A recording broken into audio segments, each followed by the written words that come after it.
By popular demand, I am back with another video on the HP Pavilion Gaming desktop. And today we're gonna do two things. One, we're gonna show up the memory upgrade situation. A lot of people have been requesting what kind of memory they should get, what kind of memory they can put in. It's very simple. You can either grab just a simple 8 gig memory, 2666 DDR4. I'm gonna put some links in the description of this video for some suggestions if you guys want to grab it, or you can upgrade to whole another 2x8 16 gig kit if you have it. I had one laying around, so I just put that in, but I'm going to show you my particular situation and how easy it is to upgrade it. And the next and the biggest part of this video is going to be Fortnite. A lot of requests, people wanted to see how this gaming machine is actually performing with Fortnite. I did all the settings from epic all the way down to low. You can see how the frame rates are. You can see what kind of gameplay you can expect. So let's get right into it. Look inside the computer real quick, and then we're gonna move on to the testing. All right, so obviously the first thing you wanna do is remove the cover. We have only one screw to remove. Slide that back, lift it up, super easy. Now the next part, this is a little bit more, I wouldn't say complicated, but kind of a tedious. You got to remove these screws on both sides, remove the front panel, so you can take this whole cage out. I've already mounted a spare SSD drive here for all my games, and it's kind of inside. So I'm gonna lift up the computer and see if you can guys see it a little bit. So it's right there, tucked right above that slim optical drive, and it's held by one screw only. Pretty much enough for you to be able to attach it there. And at this magical moment, my microphone stopped for some reason, but let's narrate it. So we removed those 4 screws, one on the bottom, one on the top, and 2 at the front, sliding the cage for the drives out. This is what normally, if you have a hard drive, you want to mount it, but I don't recommend installing a hard drive just because they're so slow, and if you really want to play games, you need something faster, so SSD is the best. So right there underneath you can see I have my 2 DIMMs situated. Those are Micron Ballistic, super cheap, and well, at least cheaper at the time when I bought them, but fairly cheap and simple memory. Only 2666 megahertz. What is exactly recommended by Intel for this chipset. At the time when I purchased these couple months back, they were around $50 on Amazon. Right now I think they're a little bit more expensive, around 60 or above, because of the whole situation in Asia and what's going on in the world, which I cannot mention. But yeah, so I had these just lying around, so pop them in and they work with no problem. Of course, if you want to go to the cheaper route, like I mentioned before, just get yourself only 8 GB, and I'll post the link in the video as well. The Nvme Drive is right there next to it. Not a lot of room in this case, like I mentioned before, again, many times, but you got to work with what you have, right? But still very impressive for the size of this tiny little computer. I mentioned how small it is. Now we're gonna move on to Fortnite. First thing I'm gonna test is the maximum possible settings. I'm gonna remove the limit for the frame rates. I'm gonna leave it to epic. By the way, this is what the game offers you right off the bat when you install it.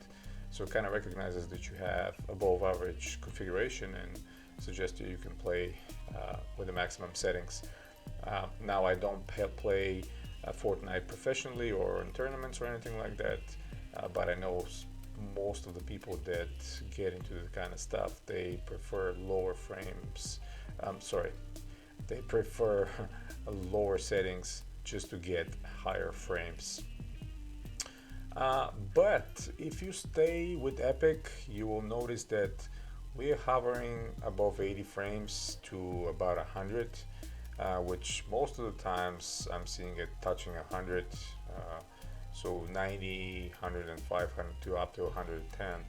You can expect a comfortable gameplay. Again, I'm not sure how is that gonna affect you if you really are doing tournaments or if you are a competitive player? But in my book, 90 and 100 FPS is nothing to be ashamed of, especially with this tiny configuration and with these components inside. Epic is good. I think, as the game suggests, the maximum settings are comfortable with these 1660 Ti and the Intel 9400 in this configuration. You will see in a moment when I adjust it to the other ones what the result is going to happen, but for now just check out the play and keep an eye on those frames there on the top left corner.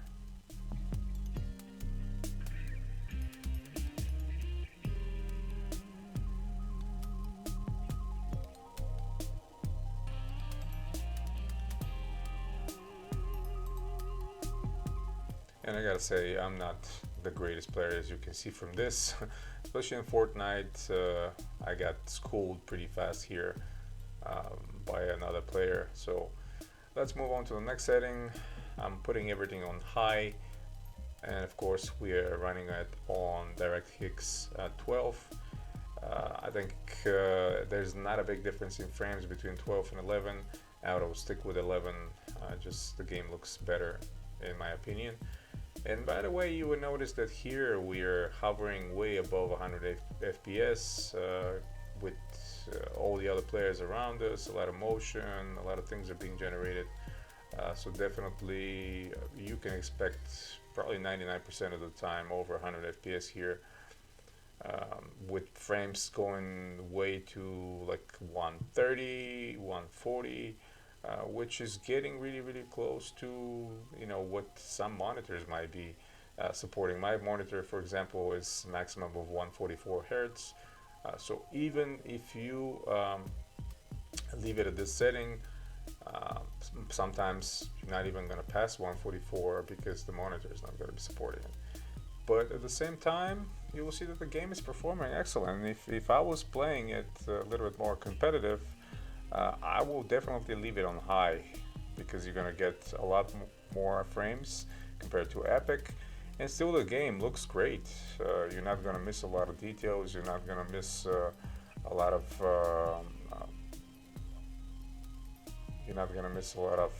frames, and looks really nice. I really like how it looks.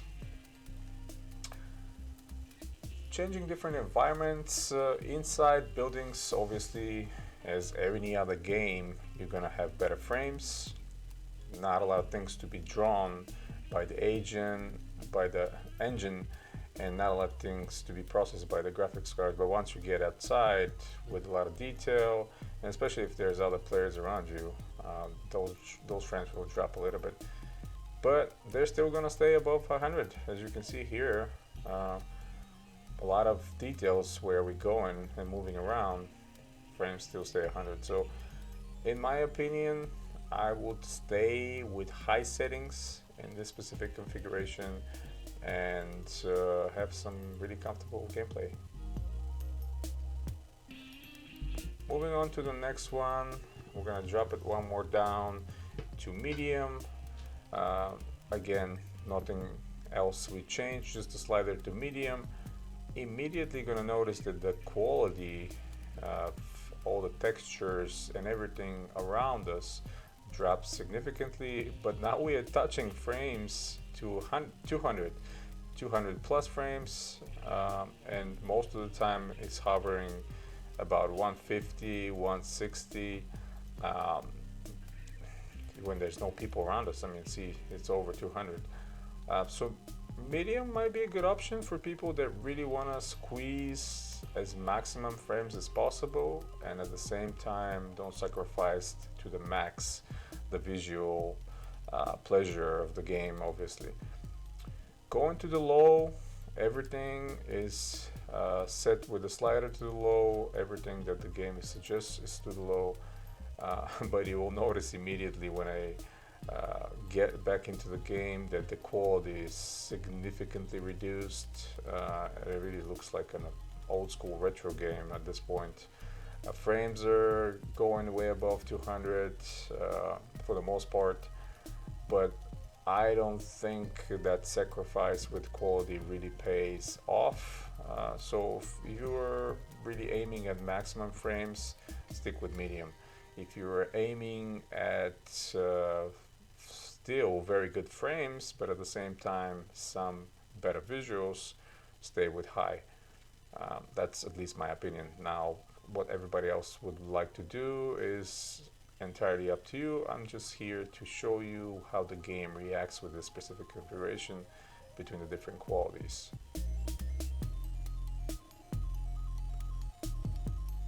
Again, you see in the lowest possible, the visuals are not the best, and really it's kind of bothering me if I have to play at this, but I know some people are actually preferring this way just so they can squeeze every possible frame out there and try to win some games, obviously. Yeah, so we'll be pretty close to the end of this test with Fortnite. I'm gonna do more tests with other games, and like I mentioned earlier in the video, I'm expecting an RTX 2060 my way, so we're going to test that card as well and see how it's going to perform, and if there's going to be a big difference between the 1660 Ti and the RTX 2060. I'm not expecting a huge difference, but of course there will be some. Now back to Epic, you'll see the huge difference in quality, so much better looking, and again, I'm dead. Yeah. That's what you can expect from me when I play Fortnite. That's it. Let's get to the conclusion now. Alright guys, that was it. We did the memory upgrade. You saw some of the options possible that you can get. We also did all the future testing of Fortnite from Epic all the way down to low. You see we had some great frames, even at Epic, all the way up, all the settings up, we were getting above 100 frames per second, so that's very good. If you lower down to high and medium, if you do some more tailoring towards your specific needs, I think you can comfortably sit around 140, 150, 160 frames. I know frames win games, right? So you can definitely game comfortably with this particular configuration on Fortnite and win a lot of games on tournaments or whatever you want to do. Personally, I'm pretty much exclusively PUBG playing, so for me this delivers around 100 frames per second, and I'm okay with that. It's very comfortable for me to play that way.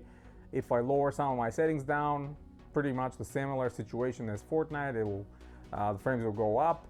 But realistically, you're very comfortable with this machine the way it is.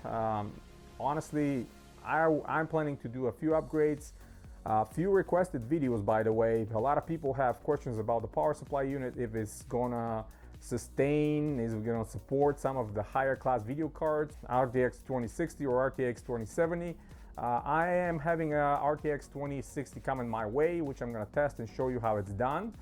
And potentially I'm gonna grab a 2070, one of those mini ones, put them in and see if you guys can notice some difference. I'm definitely expecting better frames, and I'm definitely expecting both cards will be fine with this PSU because HP are actually using the exact same power supply all the way to 2070 Super, which they're putting in that exact configuration or similar ones. They have several SKUs that are looking the same, but they use exactly the same power supply. So stay tuned to the channel. There will be a lot more videos coming on this specific configuration. I have a couple more coming my way that you guys are gonna like. Similar configurations that are kind of cheaper. That's hint, if you guys are really on a budget, you're gonna really like that. And some of them support much higher video cards as well. So long story short, that's pretty much it, guys. Hit the thumbs up if you like the video. Stay tuned to the channel. Subscribe if you're new. And as always, you have a wonderful day.